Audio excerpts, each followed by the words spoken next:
என் பேர் மனோகர்.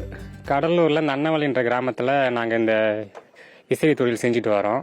இது பார்த்திங்கன்னா ஒரு 40-50 வருஷமாக செய்கிறாங்க. எங்கள் தாத்தா அந்த காலத்துலேருந்தே செஞ்சுட்டு வராங்க. அப்போல்லாம் வந்து மட்டை கொஞ்சம் விலை கம்மி, 5 ரூபா 4 ரூபா இந்த ரேட்டுக்கு போகும். ஆனால் நிறையா பனங்கன்று இருந்தது, மட்டை வந்து கிடச்சிது. இப்போல்லாம் வந்து மட்டையே கிடைக்கிறதில்ல. இந்த கடற்கரை ஒட்டாஸ் போயிட்டு இந்த நொச்சிக்காடு தியாகவெளி அந்த சைடில் தான் போய் வெட்டிட்டு வருவாங்க. இப்போ பனங்கன்று எல்லாமே அழிச்சிட்டாங்க. அதனால் மட்டை எங்கேயுமே கிடைக்கல. ரொம்ப கஷ்டப்பட்டு போய் வந்தாலும் ஒரு நாளைக்கு 100 மட்டை கூட கிடைக்க மாட்டேங்குது. அதை வெட்டிட்டு வந்து அது கட் பண்ணணும் அப்படின்னாக்கா வேலை கொஞ்சம் அதிகம். சாயம் வந்து ரேட்டு ஏறி போச்சு. முன்னெல்லாம் 50 ரூபாய்க்கு விற்ற சாயம் இப்போ பார்த்தீங்கன்னா 250 ரூபா 300 ரூபா அப்படிங்கிற 50 கிராமே அந்த ரேட்டு விற்கிது. அதனால் இது கட்டத்தில் ஒன்றுமே கிடைக்கல. சரி, செஞ்ச தொழிலை விட்டுறக்கூடாது அப்படின்றதுக்காக இதை நாங்கள் செஞ்சுக்கிட்டு வரோம். வெய்ய நாளில் இந்த விசிறி மட்டையை அதிகமாக வாங்குறாங்க.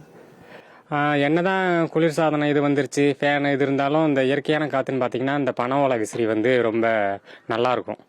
அதனால இது நிறைய பேர் விரும்புவாங்க. பழைய ஆளுங்க பார்த்தீங்கன்னா இன்னொன்று வயசானவங்களாம் அந்த பனை ஓலை விசிறியை ரொம்ப விரும்பி வாங்குறாங்க.